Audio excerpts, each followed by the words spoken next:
안녕하십니까. 알파스트리트 파트너스입니다. 2024년 7월 16일 화요일 마감 시장 보겠습니다. 코스피 지수가 0.18% 올라서 2866으로 마감을 했습니다. 오늘도 코스피 큰 움직임은 없었습니다. 약간 오른 채로 마감을 했고요.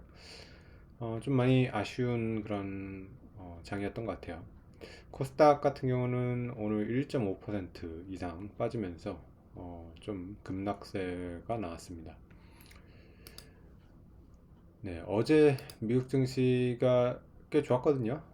다우가 0.5%, 나스닥이 0.4%, 뭐 그렇게 크게 오르지는 않았는데 다우가 사상 최고가 또 경신을 했습니다. 장중에 4만 300대까지 갔고요. 종가로도 4만 200대는 사상 최고치 입니다.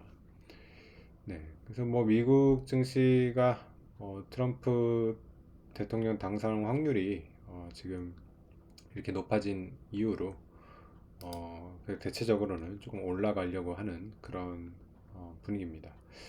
어제 같은 경우는 특히 미국 은행주 쪽이 좀 좋았어요. JP 모건이 2.5% 이렇게 오르면서 은행주가 좋았고, 그리고 에너지 쪽도 나쁘지 않았고요. 엑선모빌이나 쉐브론이 1% 이상 이렇게 올랐습니다. 빅테크들은 조금 엇갈린 것 같아요. 애플은 좋았어요. 애플이 1.7% 올랐는데 반면에 엔비디아, 아마존, 메타는 조금 빠졌습니다. 그리고 테슬라 같은 경우도 조금 상승폭을 줄이긴 했는데 그래도 1.8% 정도 이렇게 올랐습니다. 그래서 미국 증시가 이제 뭐 다음 정권에 어떻게 될 건가 뭐 이런 거에 대해서 많이 생각을 하고 있는 것 같아요. 우선은 지금 뭐 채권 금리 같은 경우는 약간 이렇게 하락하고 있습니다. 그래서 생각보다 뭐 트럼프 정권 때 채권 금리가 많이 오르는 거 아니냐 이런 얘기도 있었는데 그렇지는 않는 것 같고요. 오히려 약간 하락하는 그런 모습입니다. 그리고 달러 인덱스 같은 경우도 104대로 약간 빠졌고요. 엔화 같은 경우도 158엔으로 저번에 160엔이 막 넘었는데 살짝 엔화 강세가 이렇게 된 모습입니다. 다만 좀 우리나라 환율이 좀 이상해요. 우리나라 환율은 원래 이렇게 엔화도 좀 강세가 나오고 그러면 사실 지금 1300 한 60원대 이렇게 가도 이상하지 않을 것 같은데 오히려 원화는 이렇게 약세가 됐습니다. 환율이 이렇게 올라가 버리네요. 이거는 뭐 개인적인 생각인데 아무래도 우리나라의 투자 매력도가 계속 떨어지는 게 문제라고 생각이 됩니다. 특히 며칠 전에 이제 두산도 상당히 문제가 됐죠.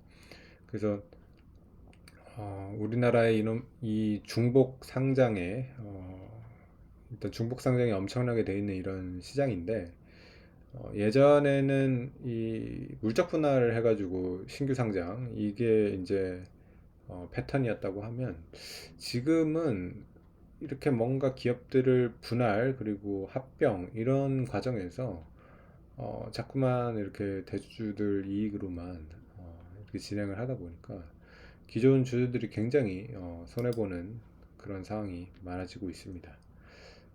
요번에 두산 같은 경우, 두산 바켓과 두산 로보틱스 합병이 그랬고요. 그 전에 이제 SK 이노베이션이랑 SK 뭐 ENS였나요? 이렇게가 뭐 합병하는 것도 그렇고 거슬러 올라가면 엄청나게 많습니다. 계속해서 이런 식으로 좀 투자자의 주주 가치를 훼손하는 이런 상황이 계속되다 보니까 저 같아도 참 확실히 한국 주식 투자하기가 싫다 뭐 이런 생각이 드니 아무래도 많은 투자자들이 한국 주식을 떠날 수밖에 없는 그런 상황이 되는 것 같습니다. 근데 오늘 그래도 외국인이 조금 매수를 했는데 그나마 매수를 하는 게 이렇게 대형주를 매수할 수밖에 없을 것 같아요.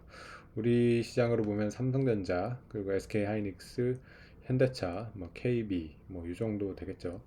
이렇게 정말 외국인 지분율이 50% 이상 넘어가는 대형주들을 제외하고는 뭐 안전한 주식이 없다 이런 생각이 들고요.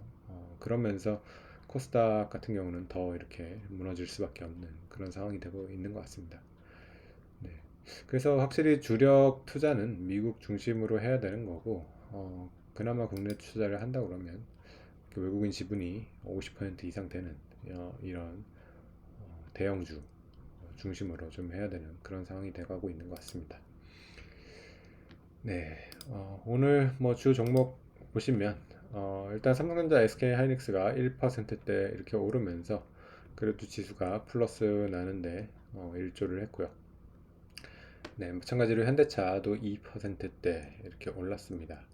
은행주 같은 경우는 조금 엇갈렸는데요. KB는 1.8% 빠졌지만 신한지주가 1.5% 이렇게 올랐습니다. 신한지주 같은 경우가 사실 금융주 중에 조금 덜 올랐기 때문에 좀 더 상승 여력은 있어 보이고요.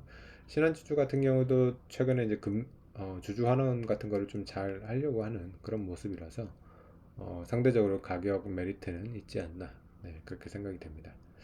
반면에 오늘 좀 크게 하락한 거는 2차전지 쪽이 계속해서 좀 하락을 하고 있습니다. 에너지솔루션이 3%대, 포스코홀딩스 3%, 네, 그리고 삼성 SDA, LG화학 같은 경우는 4%가 넘게 이렇게 하락을 했습니다. 네. 그리고 좀 작은 종목들 중에서는 좀 좋았던 게 한국조선해양 같은 경우가 5%대 이렇게 오르면서 좀 좋은 모습을 보여줬고요. 삼성전기가 7%, 네, 그리고 한미반도체가 6% 오르면서 한미반도체가 좀 좋은 리포트가 나왔더라고요. 목표 주가를 30만 원 쓰는 그런 리포트가 나와가지고 조금 반등을 했습니다. 네, 그래서 워낙 최근에 많이 빠지기도 했고요. 좀 반등을 했는데 과연 전고점이 19만 원대 다시 뚫을 수 있을지 좀, 네, 한번 이거 지켜봐야 될 것 같습니다.